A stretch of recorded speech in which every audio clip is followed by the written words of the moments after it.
지금 중국의 반도체 설계 엔지니어 몸값이 엄청나게 올라갔습니다. 1000억대 이상의 엄청나게 큰 투자가 필요한 일이 돼버렸기 때문에 엔지니어나 어떤 개발자의 역량이 부족해서 소프트웨어적인 부분이 미국에서 뒤처져 있다고 생각하지는 않아요.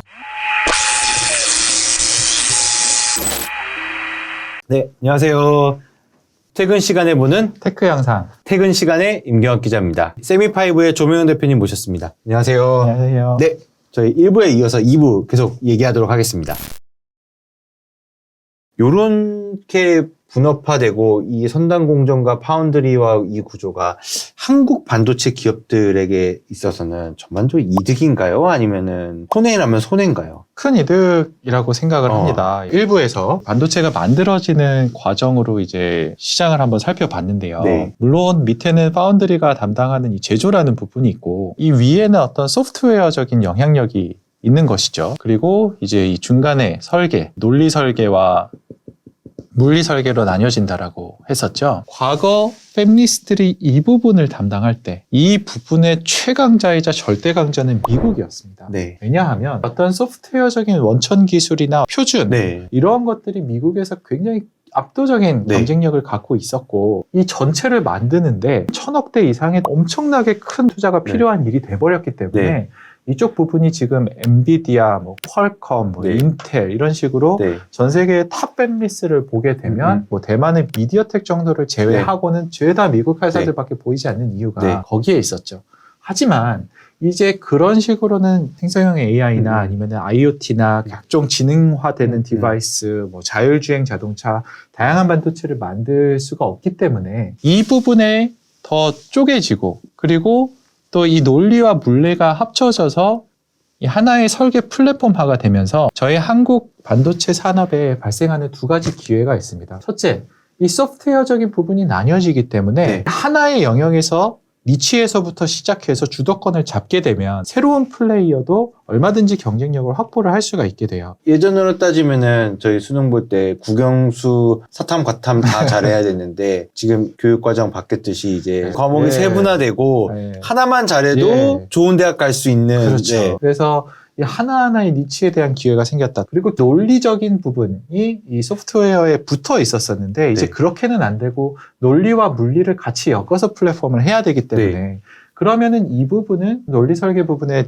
경쟁력과 전문성도 필요하지만 결국에는 이 제조 인프라스트럭처랑 연결이 되어 있는 물리설계적인 영역의 전문성도 필요하거든요. 전 세계에서 선단 공정을 할 수 있는 3개뿐인 회사 중에 하나가 한국에 있지 않습니까? 그렇기 때문에 이 한국이 이 물리적인 설계 역량을 기반으로 전체 설계 플랫폼을 가져갈 수 있는 이 소프트웨어적인 부분은 고객사한테 맡기더라도 이 전체에서 가치를 가져갈 수 있는 이러한 어떤 설계 플랫폼 회사로서의 기회가 생깁니다. 그래서 이 소프트웨어적인 니치 부분 그리고 새로운 설계 플랫폼의 통합 부분 이 두 가지의 기회가 대한민국 반도체 산업에 굉장히 좋은 기회로 발생하고 있습니다.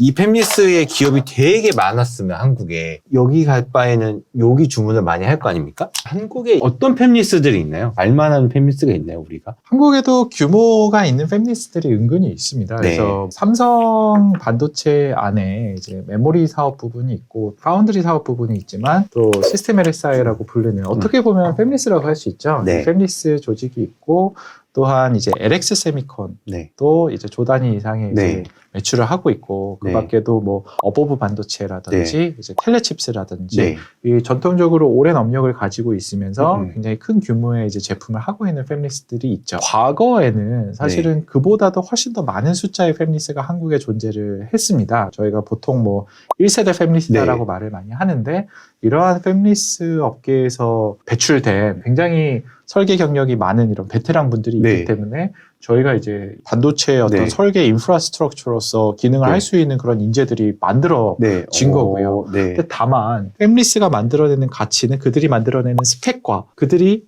만들어내는 논리 설계 이 두 개가 가치라고 볼 수 있는데 아쉽게도 과거의 팹리스에서는 이 어떤 소프트웨어적인 부분, 이 스펙을 주도하는 부분보다는 굉장히 잘 설계를 빨리 효율적으로 해내서 굉장히 작은 사이즈로 같은 기능을 하는 저렴한 반도체, 경제적인 반도체를 많이 만들어내는 부분이 굉장히 그쪽에 치우쳐져 있는 밸류가 되어 있었거든요. 네. 그래서 그때는 그것이 맞는 전략이었지만 네. 스마트폰이 나와서 모든 칩들이 통합이 되고 공장이 올라가면서 네. 개발비가 비싸지고 무엇보다 이제 중국의 팹리스 업계들이 훨씬 더 저렴한 싸고 빠르게 만드는 그렇죠. 걸 이제 한국이 잘했었는데 그동안 더 잘하는 중국 업체들이 많이 늘어나군요. 맞습니다. 물론 한국의 팹리스들도 독자적인 기술력, 네. 뭐 예전에 이제 어떤 비디오 처리라든지 그런 네. 부분에 독자적인 기술력을 갖고 있는 업체들도 많이 있었었지만 네. 근본적으로 중국 업체들이 그 부분에서 쫓아올 때 그 경쟁력의 격차를 유지할 만한 힘이 네. 좀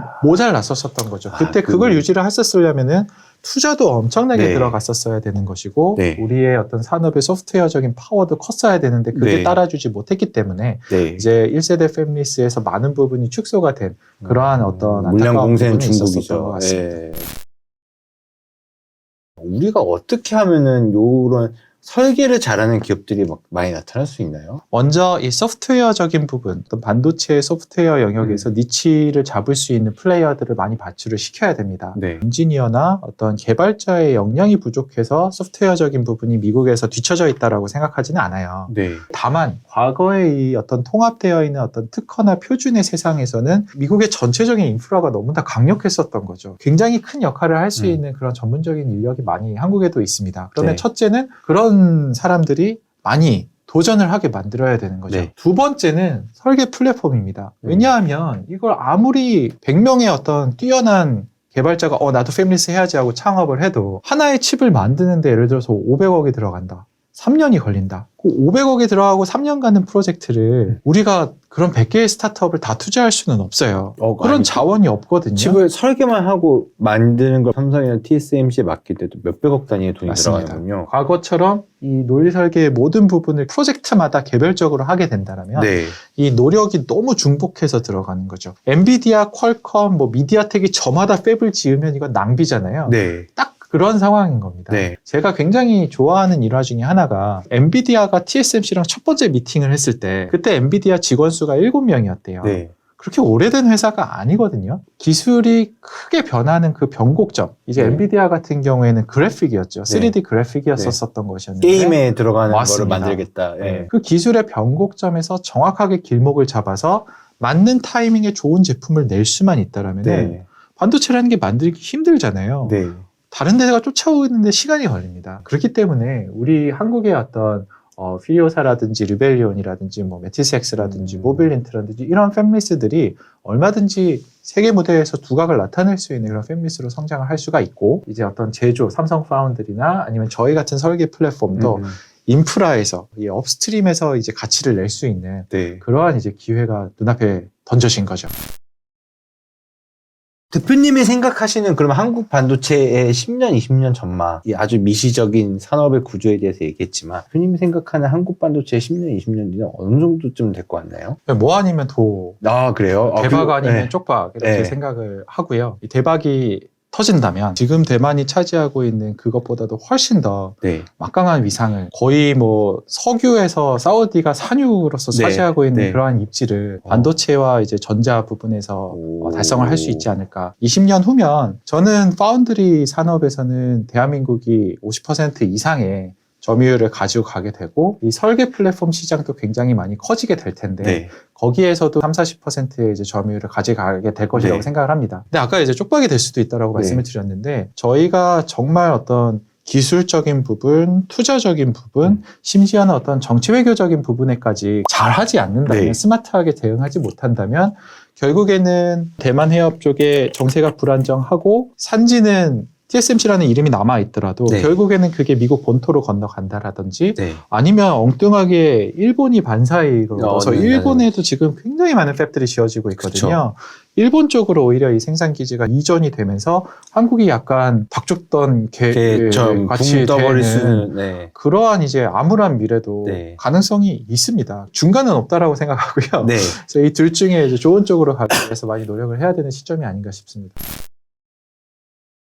다른 나라는 나라에서 돈 많이 쓰는데 중국 같은 경우는 직접적으로 나라가 운영하는 반도체 펀드가 있더라고요. 그게 수조 단위의 돈을 굴리면서 기업들은 투자를 막 해주는데 대표님은 회사 하시는 입장에서 우리나라도 저런 거 좀 부럽다. 외국의 저런 제도나 규제라든지 아쉬우신 거가 있다면은 저희 세미5가 너무 운 좋고 감사하게도 정말 이 미래와 비전을 동참해 주시는 분들이 많아서 투자를 많이 받아왔기 많이 때문에 얼마쯤 받았나요 지금? 지금까지 총합으로 한 2,700억 정도의 투자를 누적으로 유치를 했습니다. 근데 제가 너무 입 바른 소리를 하는 건지 모르겠지만 무작정 자본이 투입이 된다고 좋지는 않아요. 중국 같은 경우에도 지금 굉장히 심각한 문제가 투자금이 너무나 유입이 많이 되고 있기 때문에 이런 현상이 발생을 하거든요. 엔지니어가 창업을 해요. 창업을 하면 막 투자금이 들어와요. 그러면 본인이 그걸로 막 벤틀리 사고 페라리 사고 몰고 다니다가 그냥 적당히 해가지고 상장을 하든 뭐 팔든 하고 나오면 아무 책임 없이 자기는 부자가 되고 끝나는 거예요. 근데 이게 그 회사에 간 돈만 날리는 게 문제가 아니고 그 회사에서 일한 엔지니어들이 이걸 보고 형 나도 해야겠다. 근데 어찌됐든 하려면 엔지니어들이 필요하니까 결국에는 나도 창업할 생각을 가진 엔지니어들을 뭐 3, 4년이라도 데리고 있으려면 돈을 많이 줘야 되잖아요. 지금 중국의 반도체 설계 엔지니어 몸값이 엄청나게 올라갔습니다. 우리나라 엔지니어들보다 비싸요. 그래요? 거의 1.2배에서 1.5배 된다고 보시면 이게 엄청나게 인플레이션이 일어나서 건전한 생각으로 장기적인 관점에서 정말 경제력 있는 비즈니스를 일궈 나가려는 업체 입장에서는 그렇게 썩 좋은 일인가. 버블이 일으켰군요. 엔지니어 몸값만 올라가고 투자를 많이 한다라고는 하지만 또 그만큼 생기는 회사들이 많기 때문에 그 안에서 또 경쟁을 해야 되고 그래서 제가 부러운 거는 물론 투자 금액이 커지면 좋긴 한데 단순히 그 금액만 커져서 될 일이 아니라 그거를 어떤 장기적인 관점과 어떤 철학과 플랜을 가지고 인프라면 인프라, 어플리케이션이면 어플리케이션, 플랫폼이면 플랫폼 이렇게 조화롭게 생태계를 구성하는 관점에서 투자가 이루어져야지 뭐 갑자기 어느 날은 막 축구가 유행해서 축구에 확 쏠리고 어느 날은 막 야구가 유행해서 야구에 쏠리고 이런 식으로 하는 것보다는 투자 산업 자체와 또 정부에서도 어떤 컨트롤 타워의 기능이 있어서 대만의 경쟁력을 이뤘었던 게 사실은 생태계라고 생각을 하는데 그 생태계를 이룰 수 있는데 누군가가 역할을 해줬으면 좋겠다 그런 생각은 많이 하고 있습니다. 생태계라면 대만은 어떤 생태계가 꾸려지나요? 쉽게 말씀드리자면은 대만에는 이제 TSMC가 있지만 다양한 그 패밀리스들이 있고 또 그 패밀리스들과 함께 해서 이런 보드를 만드는 회사도 있고 서버를 만드는 회사도 있고 각각의 이제 영역들이 서로 조화롭게 기능을 하고 있습니다. 그 TSMC를 설립한 모리스 창이라는 창업자가 항상 했었던 말이 TSMC는 고객과 경쟁하지 않는다. TSMC가 이러한 막대한 영향력을 갖고 있는데 자기 제품 만들어서 팔 수도 있잖아요. 그러면은 TSMC가 직접 칩을 만들어서 팔면은 팹이 없는 다른 업체에 비교해서 비교할 수 없는 경쟁력을 처음부터 깔고 들어가는 거지만 TSMC 절대로 그렇게 하지 않거든요. 그러니까 대만인 반도체 골목에 백종원인 거예요. 그 골목에 이제 대표 딱 하고 있으니까 이제 옆에 이제 작은 가게들을 열었는데 그 가게들이 다 잘 되는 거군요. 전체적인 어떤 역할과 협동 그리고 흔히 상생으로 표현을 하죠. 얘가 잘 되면 얘가 잘 되고 또 얘가 잘 되면 얘가 잘 되는 그런 구조의 어떤 산업 구조가 만들어지면 굉장히 좋지 않을까. 세상에 셋밖에 없는 게 우리나라에 하나가 있잖아요.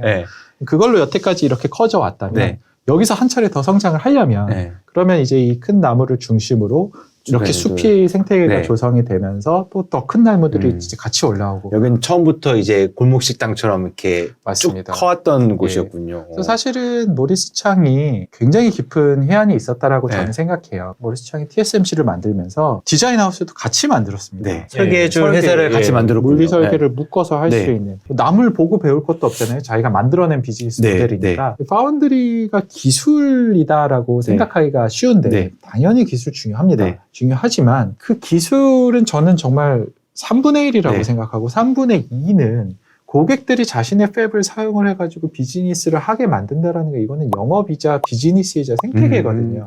그 부분에 대해서 회사를 만들 때부터 처음부터 숲을 생각하고 만들었군요. 어떻게 해야 된다. 당근은 뭐를 주고 채찍도 있습니다. TSMC 무서운 회사예요. 남의 회사 넘어가면 다시 안 받아주죠. 진짜 싫어하거든요. 그래서 당근은 뭐를 줘야 되고 채찍은 뭐를 주면 그러면 이 전체 숲이 자라고 나는 이만큼 크고 쟤도 얼만큼 이런 것들이 다 머릿속에 있었던 것 같아요. 그래서 이런 플레이에 대해서 우리가 많이 연구를 하고 공부를 하고 배울 점을 좀 찾아가야 된다고 생각을 합니다. 우리가 인프라 얘기는 했는데 인적 인프라, 한국 반도체 인재풀 어느 정도 우수한가요? 그래서 저희 한국의 반도체 인력이 네. 한마디로 얘기해서 대단히 뛰어납니다. 제가 미국에서 공부를 하면서도 네. 느꼈지만 정말 학교에서 배우는 것과 네. 이제 산업에서 실제로 경험하고 이제 뚫고 나가는 게 좀 다를 수가 있는데요. 네. 다른 산업보다도 반도체가 이 부분이 굉장히 큰 것 같아요. 네. 제가 MIT에서 박사를 했을 때 네. 만들었었던 칩이 180이라고 오. 나와 0.18이라고 네. 부르는 네. 네. 굉장히 오래된 공정에서 칩을 만들어 본 적이 있는데 그때 이미 삼성에서는 굉장히 선단 공정에서 이 네. 공정 자체뿐만이 아니라 설계까지 네. 산업에서 실제로 해보지 않으면 얻을 수 없는 그러한 어떤 지식과 경험을 쌓은 막강한 군대가 네. 이게 만들어져 있었기 네. 때문에 굉장히 강력한 인적 토대가 있다라고 네. 보셔도 무방하고요. 네. 다만 이제 아쉬운 부분이자 숙제는 아까 말씀드렸다시피 어떤 1세대 팹리스의 어떤 비즈니스 규모가 여러 가지 이유로 축소가 되면서 허리가 없어져 있는 네. 상태입니다. 예를 들어서 한 10년이나 15년 차 이상의 베테랑이다. 15년 차 이상만 모여봐. 그러면은 어느 나라가 우리나라를 이길 수 있을까 싶지만 네. 그 뒤로 이제 인력풀이 줄어져 있는 상태이기 때문에 많은 문제가 있어요. 네. 그래서 이 허리 부분을 급하게 이제 보완을 하기 위해서 좀 여러 가지 아이디어가 필요한 상황입니다. 저희 2부에서는 조명현 대표님 모시고 한국 반도체 생태계 그리고 경쟁력 앞으로 어떤 것이 과제인가에 대해서 종합적으로 얘기를 해봤고요. 다음 연사로는 세미파이브의 고객사이자 이제 AI 반도체를 설계하는 한국의 대표 팹리스로 성장하고 싶은 아주 훌륭한 회사입니다. 아주 훌륭한 회사입니까? 그래서 박성현 대표님을 모시고 좀 더 세부적인 반도체의 미래 경쟁력과 아까 말씀하신 요 섹터에 대해서 얘기를 해보도록 하겠습니다. 대표님 마지막으로 혹시 뭐 대표님한테 하시고 싶은 말씀 있으시면 편하게. 제가 오늘 그 1, 2부에 드렸던 말씀 중에 네. 가장 다시 한번 강조하고 네. 싶은 게 있다면 네. 첫째, 엄청난 기회가 오고 있다. 네. 그 응용은 세분화되고 있고 네. 플랫폼은 통합되고 있다. 네. 이 두 개 다 한국의 엄청난 기회다라는 점을 네. 다시 한번 강조하고 싶고요. 네. 그래서 그 흐름에 맞춰서 저희 세미파이브도 어떤 설계 플랫폼에서 큰 역할을 할 수 있도록 열심히 노력을 하고 있으니 뭐 네. 많이 관심 있게 지켜봐 주시면 네. 좋겠습니다. 마지막으로 또 자막이 나가겠지만 네. 제가 말씀드린 내용이 또 저의 개인적인 의견이 많이 들어있기 알겠습니다. 때문에 앞으로 나오시는 또 연사분들 경험과 의견을 네. 통해 저희 네. 시청자분들이 많은 것들을 배울 수 있는 그런 기회가 됐으면 좋겠습니다. 알겠습니다. 저희 퇴근 시간은 2부 여기까지입니다. 고맙습니다. 감사합니다.